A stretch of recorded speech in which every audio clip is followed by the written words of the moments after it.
kita bertemu lagi di podcast Anoa Muda Kanwil Sulawesi Tenggara. Pasti keren. Bersama saya Ayu, kali ini saya bersama seorang narasumber. Beliau adalah kepala desa di sebuah kabupaten yang ada di Kolaka Timur. Beliau adalah Bapak Sunardi, sarjana hukum magister hukum. Untuk berbincang lebih jauh, beliau ini adalah pemenang kategori favorit dalam ajang Paralegal Justice Award yang baru saja kemarin dilaksanakan. Nah, kita akan berkenalan langsung dengan beliau. Selamat pagi Bapak. Pagi. Apa kabar ini? Sepertinya segar dan ceria Pak ya? Sehat, alhamdulillah. Ibu sehat? Alhamdulillah sehat Bapak. Baik, kita langsung ke Pak Sunardi aja ya. Silakan Bapak bisa cerita sedikit. Pertama perkenalkan diri dulu deh Pak. Bapak kepala desa mana nih? Dan kemarin di ajang PJA itu apa yang memotivasi Bapak sebenarnya untuk ikut ajang Paralegal Justice Award? Silakan Bapak. Iya, baik, terima kasih. Assalamualaikum warahmatullahi wabarakatuh. Waalaikumsalam. Om Swastiastu, Namo Buddhaya, salam kebajikan, salam sejahtera bagi kita semua, salam Mepokuaso, salam sehat. Saya Sunardi, Kepala Desa Lalusula di salah satu kabupaten, Kolaka Timur. Terkait dengan pertanyaan apa motivasi yang mendasari saya sehingga saya hadir di dalam kegiatan Paralegal Justice Award ini, tidak lain sebenarnya untuk mengasah atau mempertajam, memperdalam kemampuan saya di dalam melakukan praktek-praktek penyelesaian sengketa di luar pengadilan.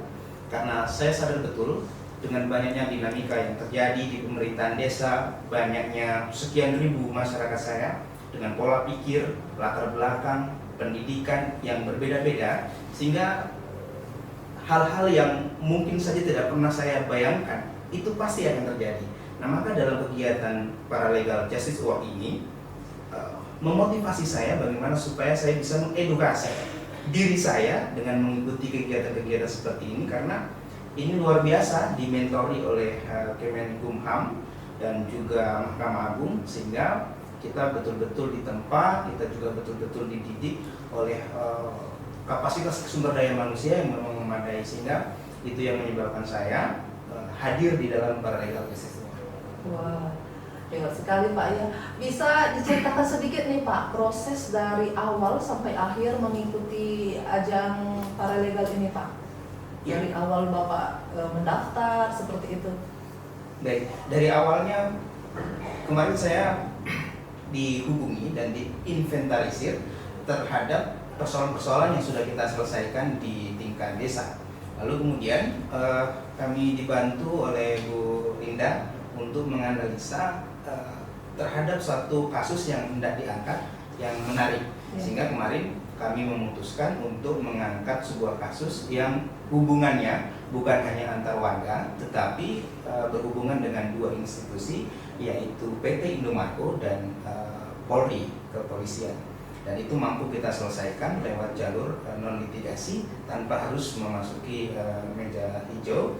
Lalu saya menyiapkan berkas-berkas yang dibutuhkan, persyaratan-persyaratan yang diperlukan, dan kemudian mendaftar online sampai kemudian mendapatkan panggilan di Kemenkum Kanwil Sultra untuk kita bersama-sama dengan kurang lebih yang terjaring di Kemenkum Kanwil Sultra 14 desa dan lurah, yang kemudian kita mempresentasikan, kita mempertanggungjawabkan terhadap apa yang sudah kita registrasikan. Dan saya juga agak-agak di luar dugaan juga, karena teman-teman desa dan teman-teman lurah ini semua punya kaliber, semua punya kemampuan sumber daya manusia yang tinggi. Apalagi saya terhitung baru Bu di dalam dunia pemerintahan desa. Saya ini baru jalan tahun kedua, sehingga sempat ada minder sedikit, tapi qadarullah ternyata ketika pengumuman saya menjadi salah satu wakil daripada Sulawesi Tenggara. Walaupun baru 2 tahun menjabat sebagai kepala desa Pak ya. Jadi dari cerita Bapak tadi, yang menurut Bapak tantangan terbesar yang Bapak hadapi dalam proses dari pendaftaran hingga terpilih menjadi peserta favorit Pak ya kemarin, itu yang menjadi tantangan terbesar menurut Bapak itu apa sih Pak?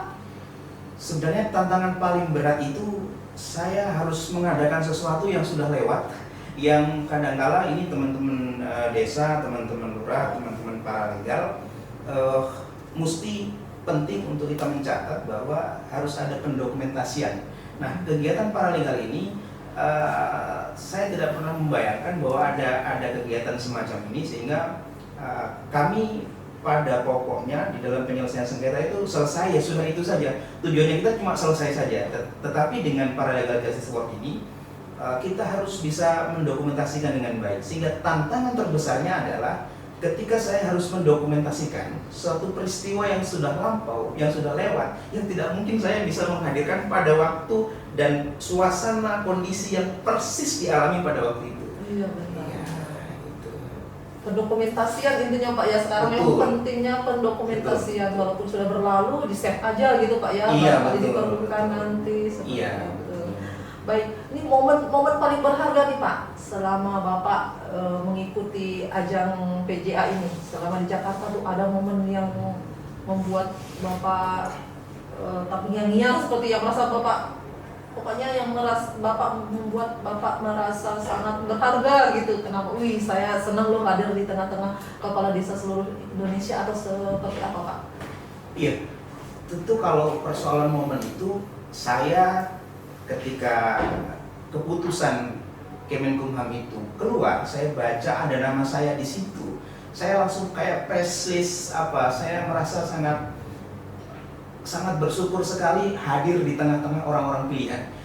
Ibu, bahwa kepala desa itu yang saya tahu ada kurang lebih 7.800. Itu cuma kepala desa se-Indonesia. Belum ditambah kelurahan nih. Iya benar. Jadi kalau kelurahan itu mungkin sudah sampai di kisaran 10.000 kalau digabung antara lurah dan desa. Nah, dari 10.000 ini dijaring, disisakan 300. Sudah saya ada di dalamnya. Ini satu press list, satu kebahagiaan tersendiri, satu pokoknya penghormatan yang tiada tara selama ini. Ditambah lagi Bu, persoalan malam anugerah itu, saya tidak pernah membayangkan, karena dari awal voting itu saya berada di urutan ke-7. Teman-teman mungkin kalau memantau daripada link dalam vote itu, saya nomor urut 7. Nah, ini satu keyakinan dari publik, kepercayaan dari teman-teman dari seluruh masyarakat Sulawesi Tenggara, khususnya Desa Lalosula dan Kabupaten Kolaka Timur, memberikan kepercayaan yang luar biasa terhadap saya untuk terus mengawal vote itu, sehingga saya bisa memenangkan di regional 8 dengan posisi teratas. Maka ini inilah ujian, inilah pembuktian bahwa ternyata saya mendapatkan kepercayaan publik yang luar biasa sehingga bisa memenangkan di regional 8 ini. Gitu. Baik Bapak, Bapak sadar sendiri bahwa banyak sekali kepala desa dan lurah yang ikut berkompetensi sama-sama dengan Bapak, yang menjadi pesaing Bapak gitu ya, kurang lebih.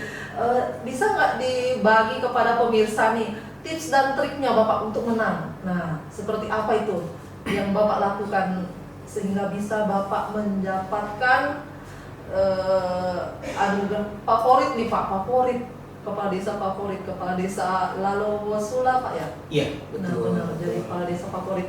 Kita tanya nih tips dan triknya dari beliau. Kalau tips dan trik, Bu, saya waktu sebelum berangkat sih saya tidak tahu kalau bakal ada voting seperti itu. Saya nanti tahu ketika pembukaan dan panitia mengumumkan kualifikasinya. Ada satu kualifikasi tentang favorit publik dengan didukung oleh voting tadi itu. Di situ saya baru ngeh. Nah, di dalam suasana karantina ini semua serba terbatas.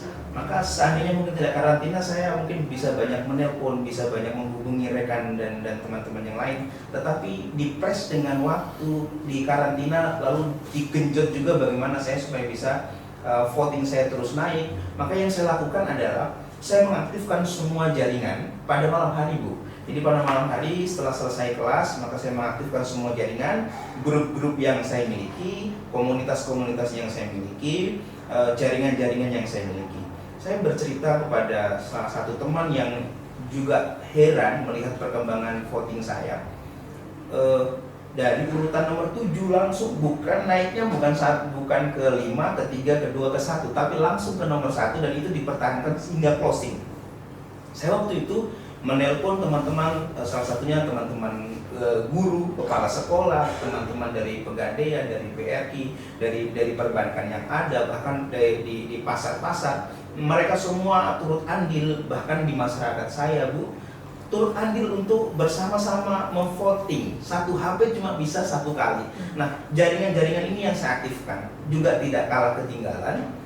Grup-grup yang kita miliki di sosial media kita, baik itu WhatsApp, Instagram, Facebook, sebisa mungkin kita mempropaganda atau menyebarkan ke semampu kita, ke semuanya. Nah, di ujung, Bu, di ujung baru saya meminta bantuan pemerintah daerah, dalam hal ini Bapak Bupati Kolaka Timur. Beliau juga memberikan support yang luar biasa.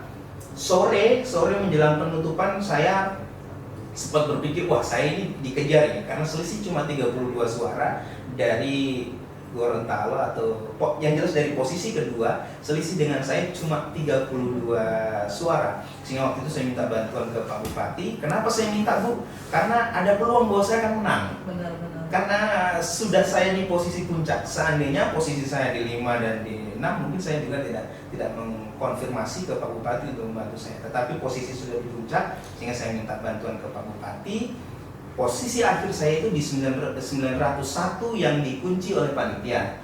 Pada waktu 901 lah ini saya mulai meminta bantuan Pemda. Akhirnya Pemda bergerak, saya dapat suara di 1085 suara. Tetapi yang dikunci yang di sore, Bu, yang di 901 itu, Pak. Intinya koordinasi, mengaktifkan semua jaringan, semua channel yang kita miliki, teman-teman, sahabat dan komunitas yang ada dengan kita.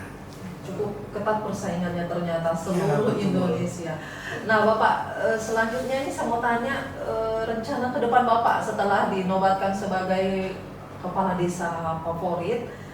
Apa rencana Bapak ke depannya? Ya, tentu ini bukan cuman sekedar penghargaan lalu lewat. Bagi saya, penghargaan ini justru menambah beban di pundak saya untuk lebih expert, untuk lebih aktif.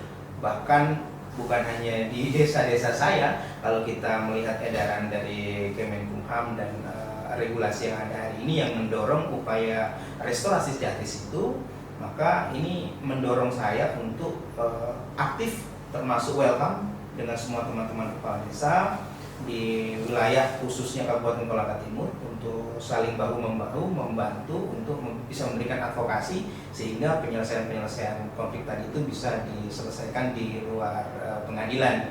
Selanjutnya juga, Ibu, saya kemarin sempat ngobrol awal dengan Pak Kadif. Dalam keawaman saya sih, saya berpikir begini, selama ini desa itu memang punya value untuk menyelesaikan sengketa di tingkat desa. Hanya yang saya amati, value itu masih sekedar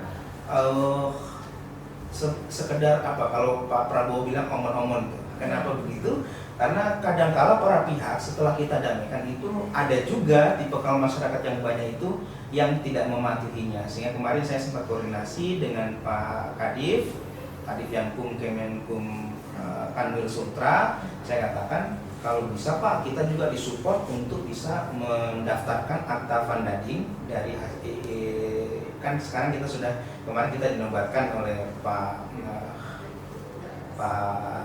dari Kemenkumham itu dinobatkan, kita sudah diwisuda istilahnya untuk bisa mendapatkan gelar NLP, non litigasi peacemaker itu, sehingga harapan kami bisa diberikan akses untuk dapat akses meregistrasi di pengadilan berbentuk akta Vandading itu, sehingga kalau nanti ada para pihak yang mau menyelisihi dari apa yang sudah kita tetapkan itu bisa langsung dieksekusi sepanjang kesepakatan atau akta damai yang kita buat itu tidak bertentangan dengan hukum yang berlaku. Iya, benar. Selanjutnya nih Pak, inspirasi bagi pendengar kita. Pesan apa yang ingin Bapak sampaikan ke peserta ini podcast kita, para pendengar podcast kita? Barangkali ada pesan-pesan yang ingin Bapak sampaikan. Ya, baik. Mungkin kesan dan pesan saya ingin saya sampaikan kepada seluruh pemirsa bahwa upaya untuk memperoleh keadilan itu bukan hanya lewat jalur hukum, tetapi lewat jalur non litigasi kita juga bisa memenuhinya. Bahkan ada ungkapan yang mengatakan bahwa menang jadi arang, kalah jadi debu. Nah, untuk memunculkan win-win solution maka upaya yang paling baik untuk kita lakukan adalah restorasi justice atau penyelesaian di luar pengadilan.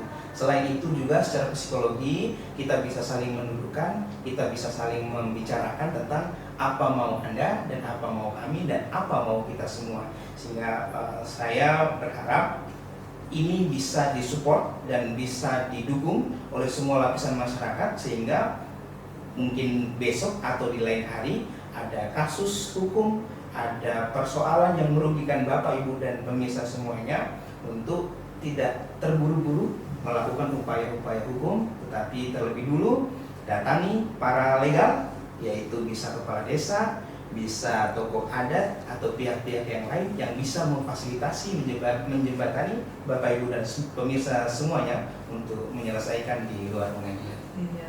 Baik Bapak, kita akan melangkah nih ke pertanyaan selanjutnya. Apa Bapak pernah mendengar istilah desa presisi Bapak? Oh, desa presisi? Ya, saya bahkan pernah kepo ya Bu ya. Saya cari tahu di beberapa media online, saya baca. Keren desa presisi itu. Iya, keren. Bagaimana nanti kira-kira penerapannya di desa Bapak sendiri nih? Ya, ini sebenarnya harapan saya juga ada data semacam ini. Kenapa begitu Bu? Ini saya kasih contoh kasus. Di Lalu Sula kejadian pembagian beras. Jadi kan kita ada setiap bulan dapat jatah dibagikan beras dari Bulog gitu. Nah, data yang diberikan ini pertama kali turun itu datanya ngaco. Banyak orang-orang yang sudah mampu, bahkan benar-benar tidak layak untuk mendapatkan bantuan tersebut, tapi datanya layak. Sehingga waktu itu saya katakan bahwa kalau data ini tidak dirubah, saya tidak bisa terima ini. Karena saya selaku kepala desa, saya yang tahu bagaimana kondisi warga saya, mana yang seharusnya layak dapat dan mana yang tidak layak dapat. Sehingga menurut saya adanya presisi data ini merupakan satu terobosan dan merupakan harapan bagi saya selaku kepala desa dan warga saya, karena kehidupan kita baik di pemerintah desa itu kan dia tidak stagnan. Dia akan terus mengalami perkembangan. Bisa jadi data tahun ini si A miskin, tahun depan mungkin dia sudah mampu. Si B terindikasi stunting, ternyata tahun depan dia sudah sehat dan bisa keluar dari persoalan stunting. Begitu juga dengan problem-problem pendataan-pendataan yang lain. Saya tentu saja dengan adanya itu, saya berharap sekali. Ini kan belum di seluruh desa, belum di seluruh kabupaten, bahkan Bu, saya baca itu baru Kolaka Utara yang menjadi sampel, sehingga saya ini sedang berharap program itu segera masuk di desa saya. Dan Kolaka Timur begitu Pak? Iya, ini mudah-mudahan Pak Sekda, Pak Bupati Kolaka Timur melihat podcast ini. Saya berharap Pak, Lalu Sula Pak jadikan nomor 1 sampel di Kolaka Timur Pak. Baik, akan didengarkan Bapak masukannya. Baik Bapak, terima kasih atas waktunya, terima kasih atas ceritanya yang sangat menarik dan semoga menginspirasi para pemirsa kita. Dan bagi pemirsa yang nanti akan berkeinginan untuk menjadi kepala desa atau lurah yang mengikuti ajang Paralegal Justice Award, bisa nanti langsung ke Kementerian Hukum dan HAM untuk mencari tahu informasi lebih lanjutnya, karena nanti akan ada lagi Pak ya audisi para kepala desa dalam ajang Paralegal Justice Award. Terima kasih Bapak Sunardi, Sarjana Hukum, Magister Hukum, atas waktu yang telah diluangkan untuk hadir di podcast Anua Muda kali ini. Sampai jumpa di waktu dan kesempatan yang lain. Wassalamualaikum warahmatullahi wabarakatuh. Waalaikumsalam.